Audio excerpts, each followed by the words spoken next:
Good morning, all of you La La Landers out there in America and abroad.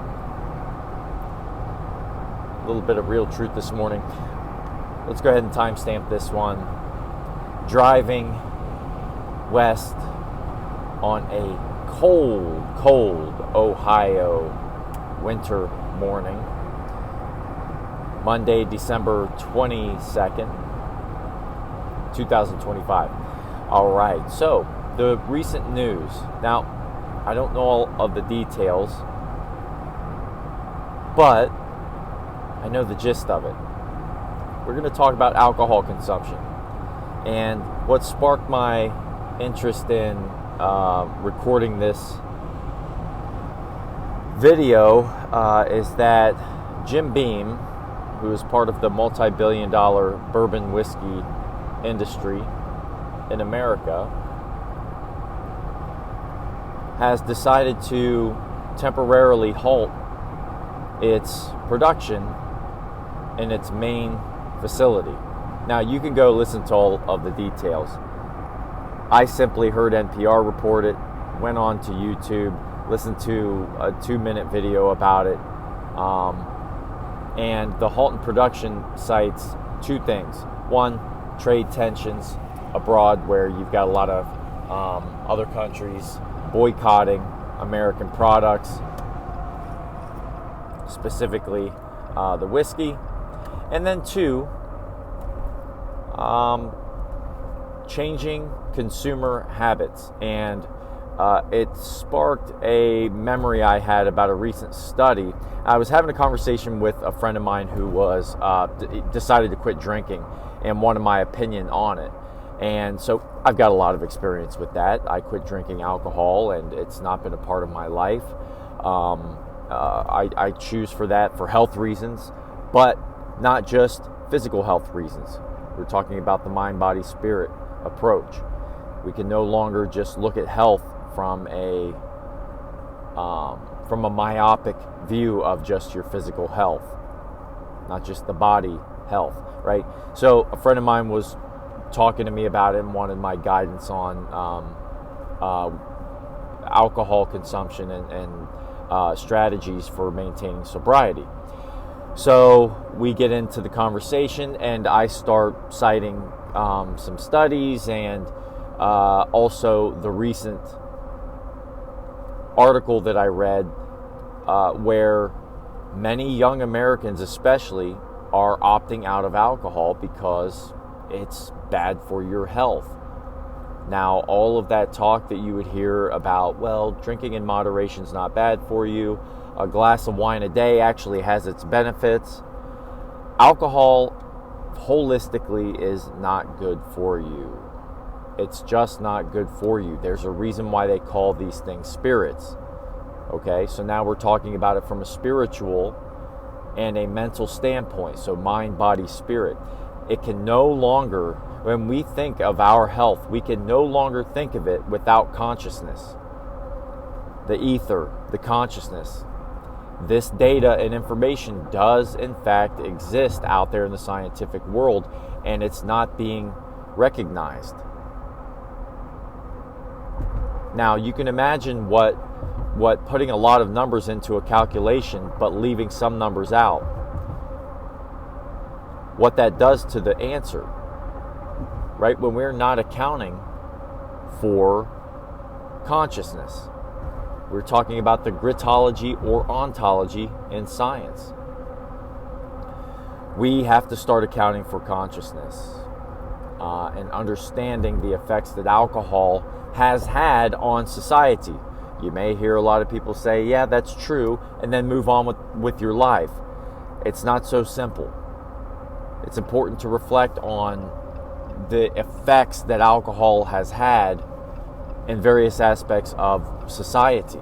And we can start in the home.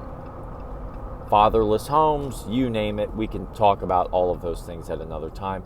But we've all seen the impact and the effects that alcohol has had on those various aspects of our lives. Right now, I'm not sitting here suggesting that alcohol is the lone culprit, but we have a culmination of various habits and lifestyles that have contributed to a lot of our failures, if you want to call it a failure, but our negative outcomes of our individual lives and the outcomes of our communities. So Jim Beam decides to temporarily halt production in its main distillery. So there's that. And, you know, the one thing that I've been mentioning is that of all the things that are troubling America right now, that information about young people opting out of alcohol it was one of the most, I haven't been so proud of my fellow Americans in a long time as I was when I read the article. Now, I'm citing the article. I can't remember who wrote it, where it was published, but it was a really nice piece, and it's a harsh reality for the alcohol industry.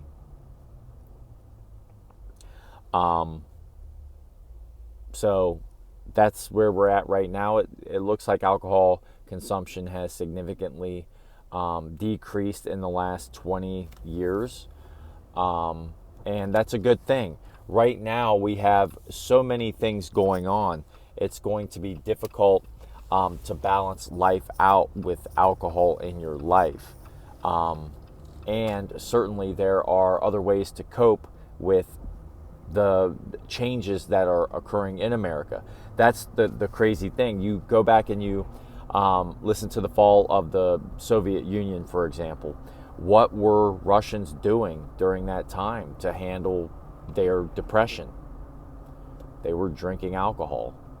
Vodka, comrade. Right? So, and you're not seeing that trend right now. Now, we'd have to look at other statistics in terms of drug consumption and drug use, whatever the case, incarcerations, crime rate, yada, yada, so on and so forth. However, it appears as though Americans are opting out of alcohol to a significant level, and that's a really great thing. And now you're seeing the bourbon industry respond. And you're seeing the alcohol industry respond. And so you bring back a balance to your inventory and consumption. So keep it up, America. You know, Jim Beam, an all-American company. However, we don't have to consume alcohol to be an American. Being healthy is being an American. This country, one thing that I think Americans can all attest to is that when America unifies and puts its mind to something, we get it done. That's the power of the human being, individually and collectively. And when you have chronic disease that's significantly increased over the decades from 11% in the 1960s to where it stands today at 75+%, that's a huge deal. That's a metabolic issue, right? So now we're talking liver, we're talking heart, we're talking thyroid, stomach, brain. We are inflamed, right? And so I've talked about many of the statistics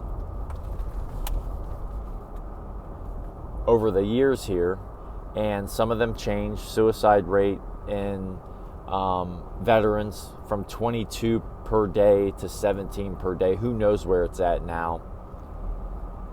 Entirely too many. Children whose intuitions scream out. They sense something's wrong. They've been living in static. They're confused. They're confused about whether or not they're a boy or a girl. They're confused about a lot of things.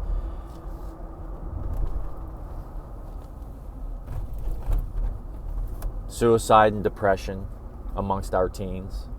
All of these concerns that we have. We have been living in static, and alcohol is a way to avoid confronting that static and seeing clearly. It warps one's reality the more you drink.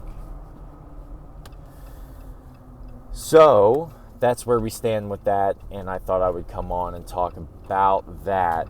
That's a really, really big deal, and I am proud of my fellow Americans. As the numbers indicate, Americans are opting out of things that are detrimental to your health. And you'll hear people give the other side of the coin, where we talk about how relationships were built in social environments where alcohol was present, right? It reduces your inhibitions to say certain things, to be outgoing. You do not need alcohol to operate that way. It just so happens that we've been operating,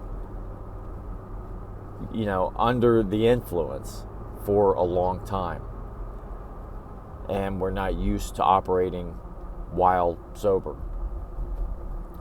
Certainly relationships are built. Certainly probably really great ideas were born while intoxicated. I'm not denying that. However, we are in a new age, and we can talk about that spiritual age. We can talk about these ages of humanity. We are, in my opinion, entering a great change, which is a new age and a new way of thinking. And there's one thing that I do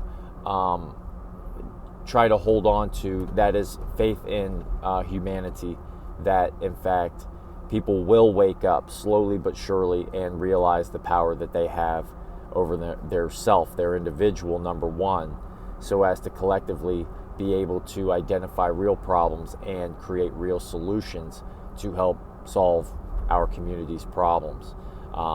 And then collectively as a nation, and then of course share that with the world, right? That's what this stuff is all about.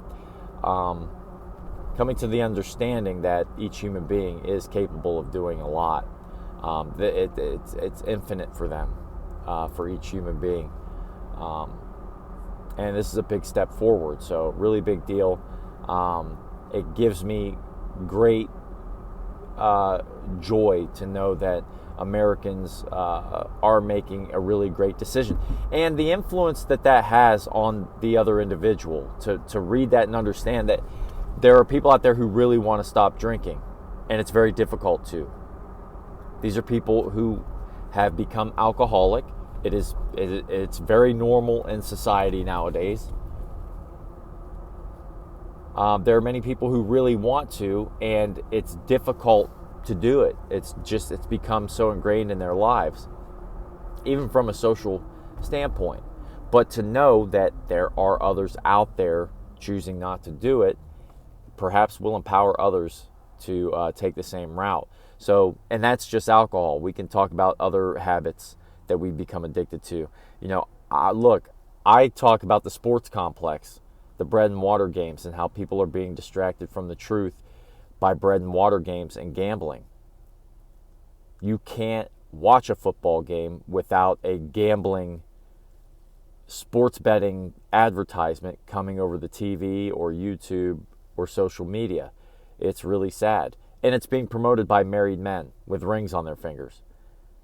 Tell me how that works. How responsible is that? So, with that being said, it's a cold morning. Enjoy your day, your time with your family leading up to the Christmas celebration. And yeah, really good content, really good information for the day. All right, peace.